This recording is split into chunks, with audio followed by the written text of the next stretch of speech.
ऊपर हम एक चॉपर को उतरते हुए देखते हैं, जाके एक पेंट हाउस पर लैंड करता है और यहाँ हमारी मुलाकात रिचर्ड और जेनिफर से होती है। ये दोनों यहाँ हंटिंग एंजॉय करने आए हैं। अब ये सीन देखकर आप समझ गए होंगे कि रिचर्ड बेहद ही अमीर इंसान है और यही वजह है कि जेनिफर उसके साथ यहाँ आई हुई है, क्योंकि उसे सिर्फ पैसों से मतलब है, ना कि उससे।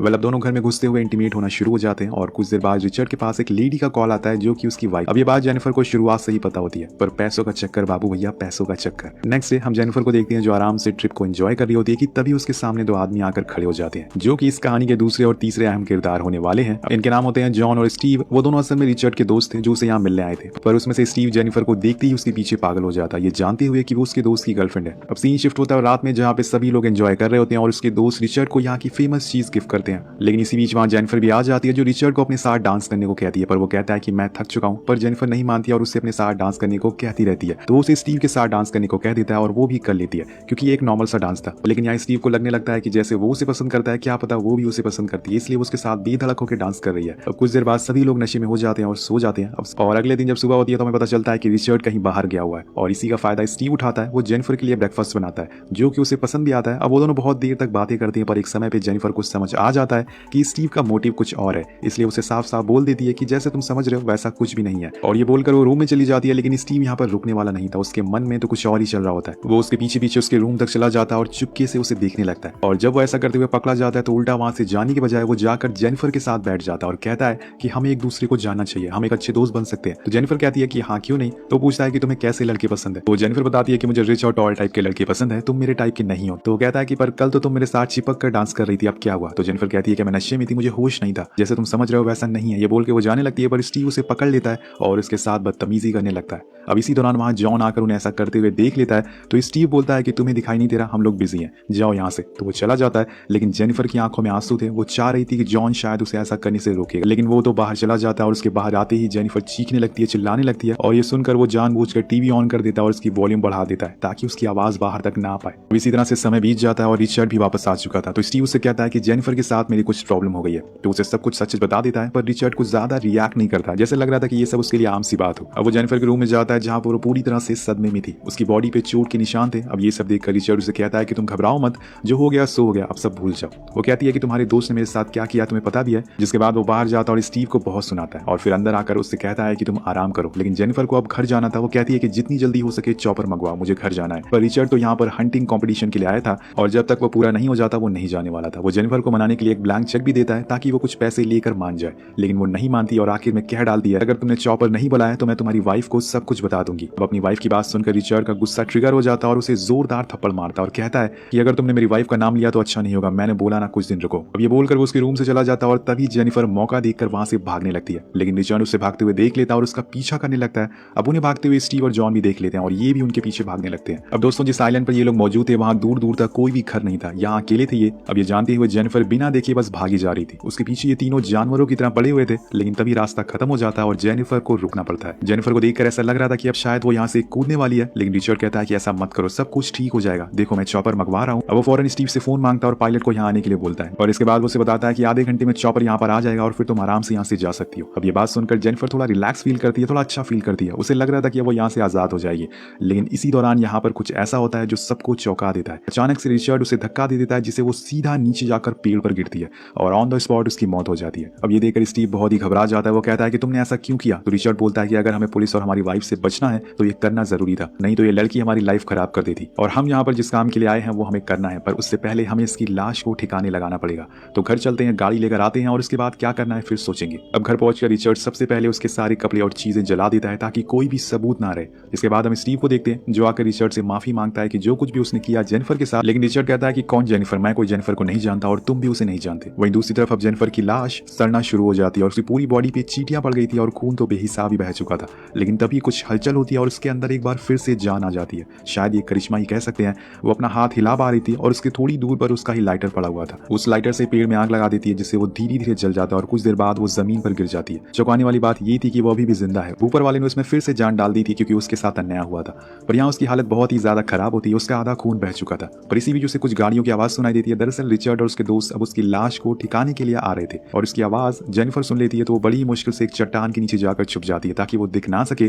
कुछ देर देर बाद वो तीनों जब ऊपर पहुंचते हैं तो उन्हें जेनिफर की लाश नहीं दिखती, जिससे देखकर सबकी फट के चार हो जाती है कि कहीं पुलिस तो उसे नहीं ले गई। सबसे ज्यादा तो स्टीव डरा हुआ था। वो कहता है कि लगता है कि कोई उसे बचा कर ले गया। वो रिचर्ड से कहता है कि हमें उसे ढूंढकर हॉस्पिटल में एडमिट करा देना चाहिए, फिर हम बोल देंगे कि ये एक एक्सीडेंट था। दोस्तों यहाँ पर स्टीव बहुत ही फट्टू किस्म का इंसान था, पर रिचर्ड उसे धमकी देता है कि ऐसा किया तो हम तीनों फंस जाएंगे, इसलिए जितनी जल्दी हो सके हमें उसकी लाश को ढूंढना होगा।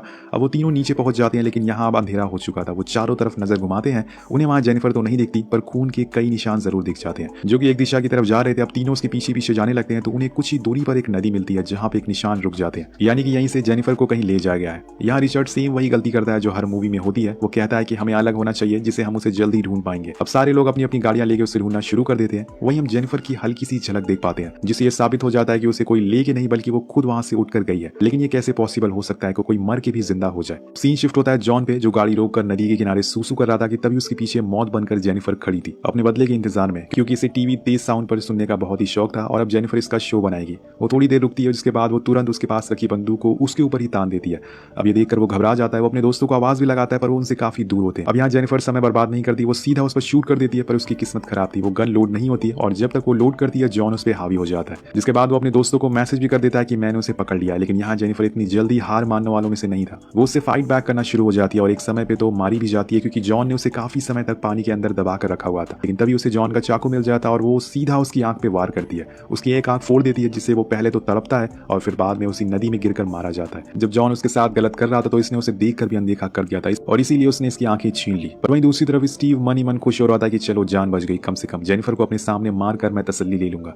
लेकिन यहाँ उसे पता नहीं था कि जेनिफर अब उसके ही पीछे आ रही है और इसे कैसे मारेगी इसे जरा भी अंदाजा नहीं है। अब यहाँ जेनिफर को जॉन की बाइक मिल जाती है तो वो दूर यहाँ से चली जाती है ताकि आगे का प्लान बना सके। वो एक गुफा में जाकर थोड़ा सा आराम करने का सोचती है, लेकिन अभी भी उसके पेट में वो लकड़ी घुसी हुई थी, जिस वजह से उसे बहुत ही दर्द होना शुरू हो जाता है और मुझे समझ नहीं आ रहा है कि ये लड़की अभी तक जिंदा कैसे है। वो कोशिश करती है कि उसे बाहर निकाल दे, लेकिन ऐसा वो कर नहीं पाती। कुछ देर बाद वो जॉन की गाड़ी से उसका बैग लेके आती है, जिसमें उसे एक बियर की बोतल मिलती है, कुछ खाने को भी मिल जाता है, जिससे कि यहाँ पर उसकी भूख मिट जाती है। और इसी दौरान उसके दिमाग में कुछ दिन पहले रिचर्ड की कही बात याद आती है, जब उसने उसे एक ड्रग दिया था जिसका एक टुकड़ा उसने अपने गले के लॉकेट में डाल लिया था। और अब वो समय आ गया कि वो उसे खाकर देखे कि आखिर वो ड्रग क्या करता है। तो वो उसे हाथों में ले लेती है और खा लेती है। पहले तो कुछ नहीं होता, लेकिन कुछ देर बाद उसके कानों में अजीब सी आवाजें सुनाई देती है, जैसे कोई उसके आसपास चीख रहा हो, और वो फौरन बंदूक उठा लेती है, पर वहां कोई भी नहीं होता है। इसके बाद वो एक बार फिर से उस लकड़ी के टुकड़ों को बाहर निकालने की कोशिश करती है, लेकिन किसी दूसरे तरीके से। पहले तो वो चाकू से अपने पेट को फाड़ देती है, जिसके बाद वो टुकड़ा गिर जाता है और फिर कट की वजह से अब खून बहुत ही ज्यादा बहने लगा था। तो कैन को चीर कर उसे गर्म करती है और अपने चोट वाले हिस्से में चिपका देती है, जिससे कि उसकी चीखें निकल जाती है। लेकिन दोस्तों यहाँ पर खून को रोकना बहुत ही जरूरी था। अब उसे थोड़ा आराम मिलता है, जिससे वो थोड़ी देर के लिए सो जाती है। शायद ये सब उस ड्रग का असर होता है, जिससे वो आराम से सो पा रही है। सुबह होने पर हम स्टीव को देखते हैं जो नदी के किनारे मुंह धुल रहा होता है कि तभी उसके सामने जॉन की तैरती हुई लाश दिखती है और उसे देखकर उसकी पैंट गीली हो जाती है। जॉन की लाश पानी की वजह से पूरी तरह से फूल गई थी और बहुत ही डरावनी लग रही थी। उसकी शक्ल देखकर वो इतना डर जाता है कि वो नदी में गिर जाता है। पर यहाँ स्टीव बहुत ही गुस्से में आ जाता है। उसे पता चल चुका था कि ये सब किसने किया है। वही रिचर्ड जॉन की बॉडी को वापस पानी में बहा देता है, पर उसके अंदर भी एक गुस्सा था और वो गुस्सा स्टीव को मारकर बाहर निकालता है। और उसे भी यकीन हो चुका था कि जेनिफर को हल्के में नहीं लेना चाहिए। वहीं दूसरी तरफ गुफा में जेनिफर को ढूंढते ढूंढते रिचर्ड वहां पहुंच जाता है और अपनी बंदूक से उसकी खोपड़ी उड़ा देता है। लेकिन तभी जेनिफर की आंख खुल जाती है और ये उसका एक सपना था, लेकिन उसे अब अपने आसपास वही तीनों दिखाई दे रहे थे। और इसी बीच उसे अपने पेट पे कुछ महसूस होता है। उसने जो अपने पेट पर वो कैन लगाई थी और हम देखते हैं कि उस कैन का टैटू उसके पेट पर छप चुका है, जिसे आप अंदाजा लगा सकते हैं कि ये कितना दर्दनाक होगा। लेकिन जेनिफर अब रुकने वाली नहीं है। वो बंदूक और गोलियां लेकर निकल जाती है। वहीं मीलों दूर रिचर्ड और स्टीव आपस में बात कर रहे होते हैं कि अब कहां जाना चाहिए। तो स्टीव कहता है कि हम बस 2 बचे हैं और मैंने सुना है कि जब भी जंगल में कोई लॉस्ट होता है, कोई खोता है, तो उन्हें हमेशा साथ रहना चाहिए। तो वो गुस्से में कहता है कि क्या हम जंगल में खोए हैं? हम अलग होकर जाएंगे और जेनिफर को ढूंढेंगे। अब स्टीव अपनी कार लेकर दूसरी ओर निकल जाता है। काफी समय ड्राइव करने के बाद स्टीव एक पहाड़ के ऊपर पहुंचता है, तो वहां उसकी कार का पेट्रोल खत्म हो जाता है। वो फ्यूल भरने के लिए नीचे उतरता है, पर यहाँ उसके ऊपर किसी और की भी नजर थी और वो थी जेनिफर। वो उसे दूरबीन से देख रही थी और जैसे ही वो बाहर निकलता है वो अपनी स्नाइपर से उस पर एम करती है। पहले तो वो एम नहीं कर पाती और जब दोबारा वो शूट करती है तो उसकी गोली उसके कंधे पर लग जाती है और उसका शॉट मिस हो जाता है। गोली लगती है, स्टीव समझ जाता है कि जेनिफर उसे देख रही है। वो भागने लगता है, लेकिन अब जेनिफर भी उसके पीछे नहीं हटने वाली थी। वो उसके पीछे पीछे जाती है और कॉम्बैट फाइट के लिए भागती है। लेकिन स्टीव ने उसे देख लिया था, पर उसके कंधे पे इतना खून निकल गया था कि उसे बंदूक ही नहीं उठ रही थी। कुछ देर बाद उसके पैर में शीशे भी घुस जाते हैं, जिसे निकालने के लिए उसे अपना पैर को चीरना पड़ता है। यहाँ स्टीव के आगे पीछे हर जगह से खून निकल रहा था, उसकी फटी पड़ी थी, लेकिन वो फिर भी अपना दिमाग चलाता है। वो बहुत ही चालाकी से दोबारा उसी जगह आकर खड़ा हो जाता है जहाँ पे उसकी कार थी। अब वहां से वो सीधा जेनिफर के सर पर गोली चलाता है, लेकिन गोली उसके कान को चीर कर निकल जाती है। अब ये देखकर स्टीव पागल हो जाता है और वो उस पर कार चढ़ाने के लिए तेजी से आगे बढ़ने लगता है। सामने से जेनिफर भी उस पर लगातार गोलियां चला रही थी, लेकिन एक भी गोली निशाने पर नहीं लगती। लेकिन जैसे ही वो करीब आता है, उसकी एक गोली जाकर स्टीव के सर पे लग जाती है, जिससे कि उसकी खोपड़ी खुल जाती है। यहाँ स्टीव की हवस का दी एंड हो जाता है। अब जेनिफर उसकी कार लेकर निकल जाती है और अब बारी थी रिचर्ड की। सीन कट होता पहुंचता है रिचर्ड के पास, जो अब बहुत ही परेशान हो चुका था। उसे ना तो जेनिफर जेनिफर मिल रही थी और ना ही स्टीव उसके मैसेज का रिप्लाई दे रहा था। उसे इस बात का जरा भी अंदाजा नहीं था कि स्टीव के साथ क्या हुआ है और इसी वजह से वो सीधा अपने पेंट हाउस वापस आ जाता है क्योंकि अब वो यहाँ नहीं रहने वाला है। कुछ ही देर में चॉपर आ जाएगा और वहां से चला जाएगा, पर इससे पहले वो फ्रेश होने जाता है लेकिन तभी अचानक से उसे कुछ आवाजें आती है जैसे कोई उसके घर में घुस गया हो। अब ये कौन है वो आप समझ गए होंगे। वो बिना कपड़ों के ही बंदूक लेकर बाहर आ जाता है और जब मौत सर पर हो तो कपड़े किसको याद होते हैं। वो पूरा घर के चारों तरफ उसे ढूंढने लगता है लेकिन उसे कोई नहीं दिखता, जिसके बाद वो शांति से आकर बैठ जाता है। लेकिन उसका कोई पूल के पास वेट कर रहा था और वो हाथ में बंदूक लेकर, वो कोई और नहीं बल्कि जेनिफर थी। अब जेनिफर की ऐसी हालत देखकर उसे यकीन ही नहीं हो रहा था, लेकिन तभी वो गोली चला देती है और जाकर वो सीधा उसके पीठ में लगती है, लेकिन वो फिर भी चलने लायक था। अब यहाँ से चीजिंग सीन होना शुरू हो जाता है। रिचर्ड भागना शुरू करता है, वो अपने बेडरूम में जाकर छुप जाता है और जेनिफर का इंतजार करने लगता है। अब जेनिफर बिल्कुल उसके निशाने पर आने वाली थी, वो जैसे ही आगे बढ़ती है उसकी खोपड़ी उड़ जाती, लेकिन तभी उसे रिचर्ड का खून दिख जाता है और वो समझ जाती है कि रिचर्ड यहीं खड़ा हुआ है। और अब यहाँ रिचर्ड का खून बहुत ही ज्यादा बह चुका था, जिसे रोकने के लिए वो बॉडी पर प्लास्टिक लपेट लेता और एक बार फिर से जेनिफर के पीछे लग जाता है। यहाँ कुछ ही पलों में दोनों आमने सामने होते हैं और खून के प्यासे, और इसी पल हम कुछ देर के लिए पूरे घर का व्यू देखते हैं जहाँ पे हर कॉर्नर में बस खून ही लगा हुआ था। वेल अब रिचर्ड उसे पकड़ लेता और दोनों में लड़ाई होना शुरू हो जाती है, लेकिन जेनिफर आखिर में बड़ी ही चालाकी से उसे गोली से उड़ा देती है और यहाँ रिचर्ड एक बुराई का अंत हो जाता है। जिसके बाद वहां से बाहर आती है और उसने अपना बदला पूरा कर लिया था और तभी उसे चॉपर की आवाज सुनाई देती है और इसी के साथ ये कहानी ही खत्म